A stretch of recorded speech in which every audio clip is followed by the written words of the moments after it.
cost to be the boss, silly? What you thought it was free? No, not at all, Willie. I'm a boss, got top floors, still got a breezy that's down that drop draws. I'm not a hater, you can catch me two-stepping with you, but if you stepping on mine, then I'ma press the trigger. The general, I'm brand new like an action figure, so act up, get smacked, I bet I snatch your dinner. And I hope you know you fucking with the boss, son. Time costs money, and it costs to be the boss, son. Silver surfing her whip, it costs to ride the courses. Get your game right when you fucking with these bosses. Take your life over a race of twin horses. General.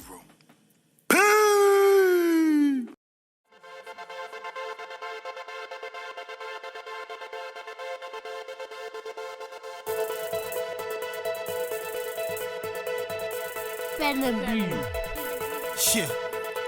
Driving in that coupe fast, riding in that CL coupe fast. I feel I'm trying to end it. Life's been so stressful. My life feel like an end. Now we meet this dude named Joey Otero, and he's a camera guy at this time, but he got this song called "We On It," and he's on the radio with this, and he did like 120 fucking mixtape, 120 remixes to this, and I was 111 or 112 or something like that, maybe 113, and Soulja wind up getting on it, and we wind up going to Hot 93.7, and again, remember like I told you before with the 50 Cent story, me having an opportunity at an industry shot, this was that second opportunity right here.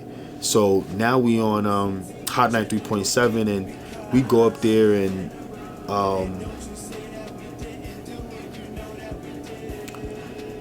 to me it's supposed to be about us, although as I said throughout the couple of times it really was no us. You know, I done dropped on my general shit, there wasn't nothing. I done dropped Taking One, we had Out of Control.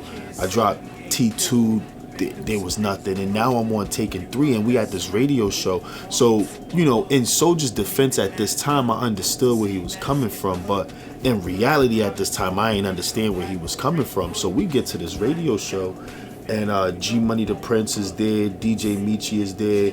We got some new dudes in this group that we was about to, we kind of like, you know, getting ready to bring in. And you know, one of the things that stuck out to me was the question that G Money asked, you know, Soulja, and he said, "Yo, tell us about, you know, who you got right here." And Soulja was so fascinated off, you know, shouting out this group, Swoop Nation, that he forgot about us. You know what I mean? And I'm riding co-pilot with him at this time. I'm right next to him. It's me. You know, the camera dudes, you know, these new dudes to the group, everybody's like set up, and I'm waiting for him to, like, you know, big us up, like, Soulja, this a moment, my boy. G Money asked who he was, you said they son new. Been with you for 8 years, I hear made that crew. I sat back and this nigga said, "Yo, this something new I put together." No, he said, you know, Swoop Nation this, Swoop Nation that. And G Money was like, "Yeah, I know them dudes. I know who them dudes is. But let's not talk about them. Let's talk about who we got right now." Like, that was the beginning of the ending of, you know, where everything could have been great. And while doing that, I wind up performing at this show out in Waterbury. And I had this song with this dude named Cujo. I met him through Matrix Man. In the studio one time. We'd wind up doing a song called NWA, and this is before it was on my album. This is us just fucking around in the studio, and while doing this song, I had got booked for this show. I'm telling him, "Yo, let's do this show. I want to bring you out." And he's like, "Yeah, you know, I want to venture into something else. Music is not really my thing." He wanted to venture into voiceovers and cartoons and shit like that. And I'm like, "Nah, dude, listen, let's do this track, yo. We got a good track going on. Let's fuck with it." And he said, "All right, cool. I'll come out. I'll do this show with you." And we wind up performing at this spot called Thirsty Goat. And dude, when I got done, let me tell you, it was an encore. Everyone was, you know, sing it again. Like, they didn't even want to see the next person. And shout outs to Abyss. She was in the crowd at this time, and I kind of knew who she was through the Connecticut scene, because she had this this record label called Blazed Up Records, and you know that shit started back in 1999. But you know, I kind of knew who she was from the community, but I didn't know who she was. So now we do this song, it's going crazy. Everyone is telling us to run this shit back. And we run the song back. And as soon as I get off stage, she comes up to me and she's like, yo, I want to work with you. So I'm like, damn, okay, this was a blessing right here, you know, finally being on my own, you know. So I said, yo, if you honest about that shit and you real about it, come to my house and, you know, come pull up on me and come make it official.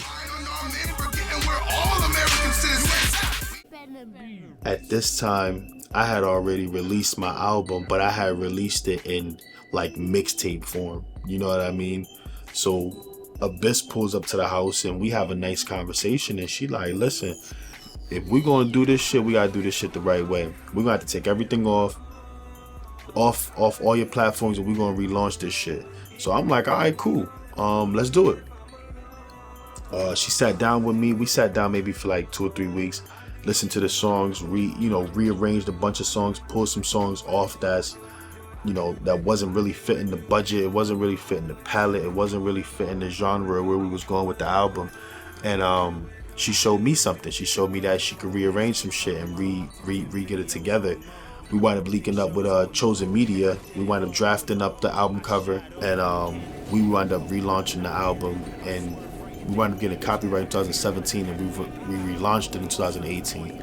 And once we did that, the music videos off of that was crazy. We wound up dropping Armed and Dangerous featuring Popeye the Sailor Man Rivera. He's a boxer. We wound up dropping Trouble in the 8 featuring my boy Elmatic.